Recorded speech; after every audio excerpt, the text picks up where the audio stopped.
हनुमान जी महाराज की। आगे वाले बोल रहे हैं, पीछे वाले तो कोई नहीं बोल रहा।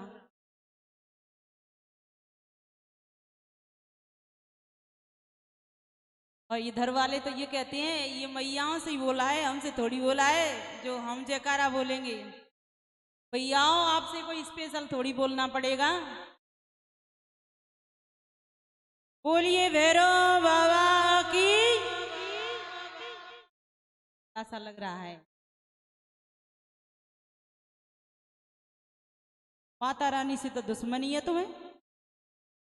भैरव बाबा के पे तो पूरी ताकत लगा देंगे और माता रानी की नहीं बोलते हैं। हाँ, जो माँ भगवती हैं किस नाम से हैं?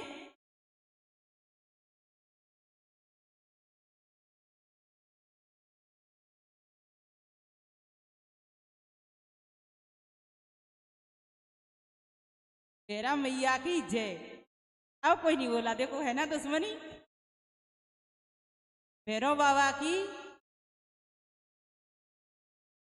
भैरव बाबा की और भैरव मैया की जय हो। माँ भगवती के चरणों में प्रणाम। केला खा लिए, कथा सुन ली, पानी पी लिया, इतनी थोड़ी बहुत भूख लगी होगी, पूर्ति हो गई। लेकिन फिर भी जयकारों में, और अभी कितना बढ़िया भजन चला था। काऊ के हाथ ऊपर खुनावे, ऐसे है जने 8 दिन से तो इनको कुछ मिला ही नहीं है खाने को, ऐसे ताली बजा रहे थे। बोलिए भैरा मैया की। हाँ, अब कुछ पता चला है।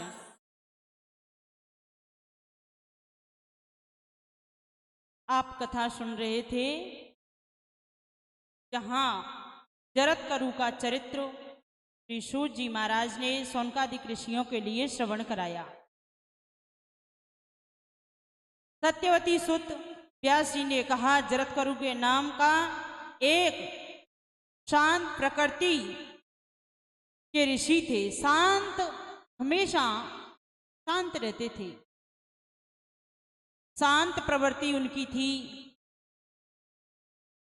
और उसी हिसाब से अपना जीवन यापन करते थे। उन्होंने विवाह नहीं किया था।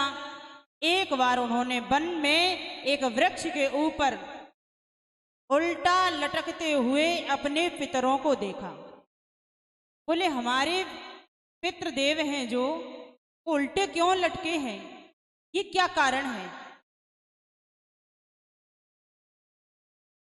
तो कहा जरत्करू से कि पुत्र तुम गृहस्थ धर्म को स्वीकार कर लो, जिससे हमारा ये पुत्र है ना उल्टे लटके हैं, उनके लिए जल तर्पण इत्यादि करेंगे तो उनको भी उनका उद्धार हो जाएगा, उनकी मोक्ष हो जाएगी।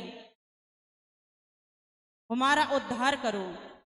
जो उनके पेत्र थे उन्होंने कहा आप जैसा सदाचारी पुत्र हो और फिर उनके पेत्र उल्टे लटके हों तो कितने कष्ट की बात है। जो भगवान का भक्त एक हो जाए 21 पीढ़ियों का उद्धार कर देता है, लेकिन उनका तो वंश ही निर्वंशी था, आगे की उस पीढ़ी को चलाने वाला कोई नहीं था।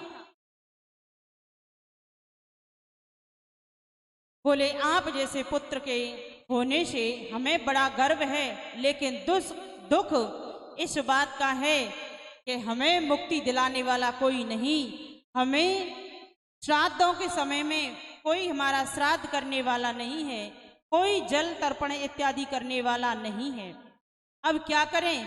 कोई उपाय करो जो हमारा भी उद्धार हो जाए और तुम्हारा भी काम चलता रहे। जरत्करू ने उत्तर दिया, हे पितरों, जब मुझे अपने मन के अनुसार चलने वाली और अपने हिसाब से मैं चलाने वाली स्त्री को चाहता हूँ, ऐसी मुझे नहीं मिली। ऐसी कन्या के बगैर मैं बिना ही विवाह के बना रहूंगा, लेकिन विवाह नहीं कर सकता।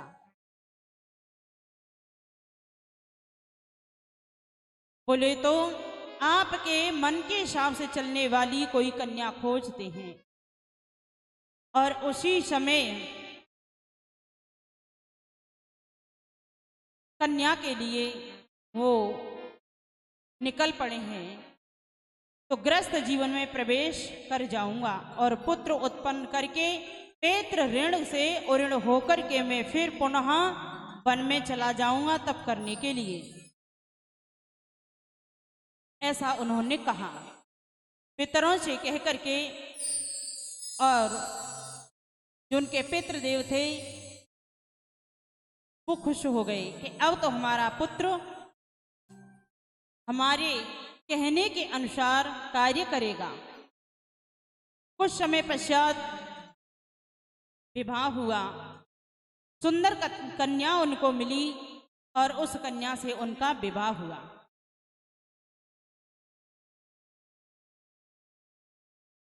उसके पश्चात में श्री सूत जी महाराज ने कहा कि कश्यप ऋषि की 2 पत्नियां थीं। एक का नाम था कद्रु और दूसरी का नाम था वनिता। कद्रु और वनिता दोनों आपस में प्रेम पूर्वक रहती, लेकिन एक दिन ऐसा आया कि एक दूसरे के प्रति राग द्वेष ईर्ष्या करने लग गई। कद्रु बोली मैं तो इस जो वनिता है उससे कहा, क्योंकि कद्रु के पुत्र कौन है? सर्प हैं, और वनिता का पुत्र कौन है? गरुण। कद्रु ने कहा, बोले बहन ये बताओ कि जो सूर्य नारायण के रथ के घोड़े हैं वो सफेद हैं या काले? वनिता ने कहा, बोले घोड़े कैसे हैं, सफेद हैं और कैसे हैं? बोले नहीं सफेद नहीं हैं। बोले तो? बोले काले हैं। क्या कुछ शर्त रखेंगी? बोले हाँ शर्त रख लो।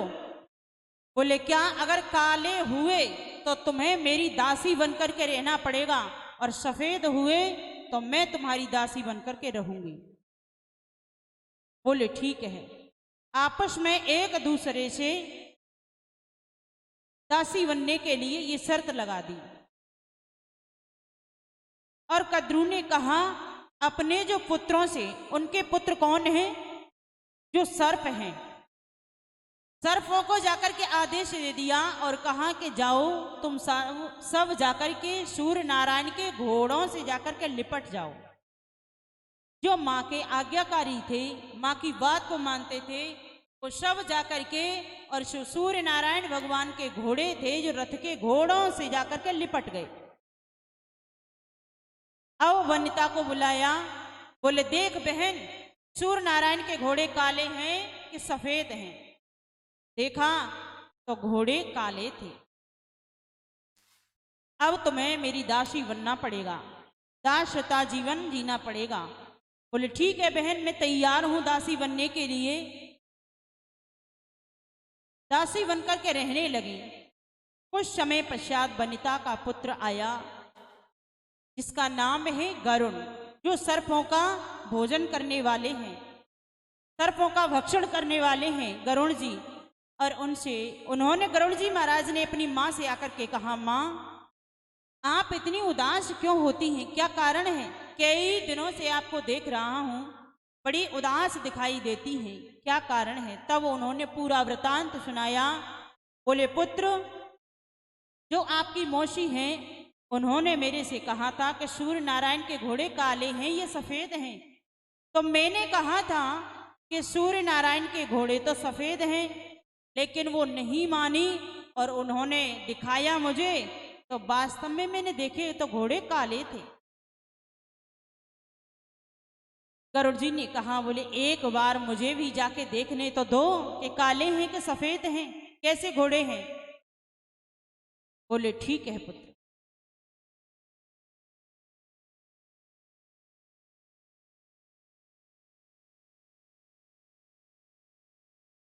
और उसके पश्चात में गरुड़ जी महाराज गए। तो गरुड़ जी महाराज ने जाकर के देखा कि घोड़ों से सर्प लिपटे हुए हैं और उन्होंने तो उनका भक्षण करना प्रारंभ किया, उनको खाना प्रारंभ किया। गरुड़ ने बहुत से सर्पों को खा डाला, भक्षण कर लिया। उसके पश्चात में कहा, बोले मां अब दिखाना मौसी को घोड़े कैसे हैं। जाकर के देखा, बोले आज तो सफेद लग रहे हैं। बोले सफेद काले इसलिए हुए थे कि सर्प जाकर के इन घोड़ों से लिपट गए थे, इसलिए ये सफेद से काले हो गए। अब जो बनता है, उन्होंने कहा, बहन सूर्य नारायण के घोड़े तो काले हैं, सफेद थे, लेकिन तुमने ये ऐसा कार्य किया है और मेरे साथ छल पूर्वक तुमने ये कहा। बोले ये घोड़े काले हैं, सफेद की जगह पे तुमने काले बता दिए।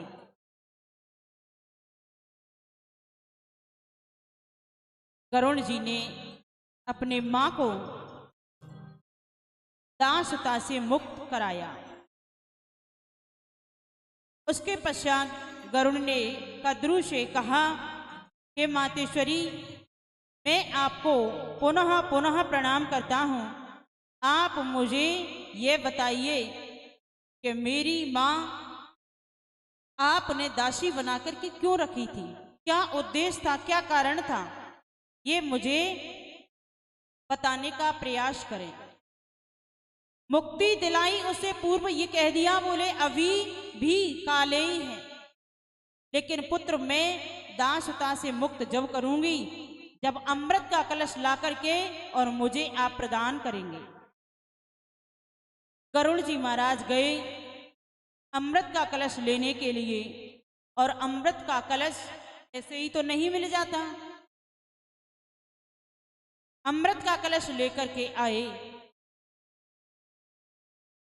और जहां जहां इस अमृत के कलश की बूंद गिरी वहां वहां कुंभ लगता है। तो 4 जगह पर इस अमृत की कलश की बूंद गिरी थी। 4 जगह कौन कौन सी? उज्जैन, नासिक, प्रयागराज और हरिद्वार। ये 4 जगह उसी समय का ये प्रसंग है जिस समय अपनी मां वनिता को कद्रू से दासता से मुक्ति दिलाने के लिए अमृत का कलश लेके आए गरुड़ जी महाराज। लेकिन देवताओं को पता चला था कि गरुड़ अमृत के कलश को लेके गए और उनसे युद्ध होने लगा। जहां जहां इन्होंने इस कलश को रखा है वहीं कुंभ की बैठक होती है। जैसे हरिद्वार, इलाहाबाद और नासिक, उज्जैन, इन 4 जगह पे तो कुंभ लगते हैं, लेकिन उस कुंभ से पूर्व बैठक होती है सभी संतों की। तो बैठक कहाँ कहाँ होती है? वृंदावन में। जैसे अमृत कलश को लेकर के आए और जब थक गए थे गरुड़ जी महाराज, तो उस अमृत कलश को उस पेड़ पर रख दिया, उसी जगह पे बैठक होती है। यानी उन्होंने आराम किया था, थोड़ी देर बैठे थे। वृंदावन में, जो श्रीधाम वृंदावन में क्या किया कि यमुना का किनारा था, कदम का वृक्ष था और गरुड़ जी बहुत परेशान हो गए थे। उसी समय उस अमृत के कलश को रखा था, इसलिए वहां बैठक होती है। लेकिन इस बार बैठक नहीं थी, इस बार तो भव्य कुंभ का आयोजन था।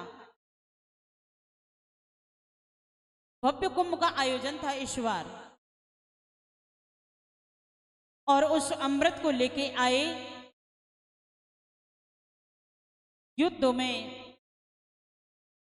देवताओं से एक बार छीन लिया था देवताओं ने, फिर पुनः लेकर के आए और जहां रख दिया, चारों तरफ से कुशाएं बिछा दी और उसके ऊपर अमृत का जो कलश था वो रख दिया। जब अमृत पिलाया और उसमें से कुछ बूंदें उस जो कुशाएं थी उनके ऊपर गिर गई, उसको आकर के जो कुशाएं थी उनको सर्पों ने आकर के चाटा, इसीलिए वो एक जीव से 2 जीव हो गई। जो सर्पों की 2 जीव है ना, तो उन कुशाओं से जीव कट गई थी, इसलिए दो भागों में विभक्त हो गई थी। उसी समय से सर्पों की जीव दो कांटे से दिखाई देते हैं। श्री सूत जी महाराज ने वर्णन किया, हे सूत जी महाराज, सौनकादिक ऋषियों, बड़े ही सुंदर इस प्रसंग को मैंने आपको श्रवण कराया है और आप इस अमृत के लोभ